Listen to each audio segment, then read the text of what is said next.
கச்சோப். ஓகேங்களா? இப்போ செகண்ட் பேஜில் என்ன கொடுத்துருக்குறாங்க இங்கே? दूध की कटोरी, a cup of milk. दूध means milk, कटोरी means a bowl. Okay, दूध की कटोरी.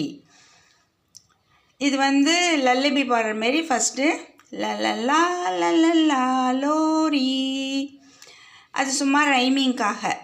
சரியா? லலலா லலலா லோரி, दूध की कटोरी, दूध में बदाशा, मुन्नी खरी तमाशा, प्याली गई डूट, मुन्नी गई रूट. என்னன்னா दूध பவுல் மில்க் பவுல்னு சொல்கிறாங்க. அதில் வந்து தூத்துக்குள்ளே நம்மளுக்கு என்ன இருக்கும்? நிறைய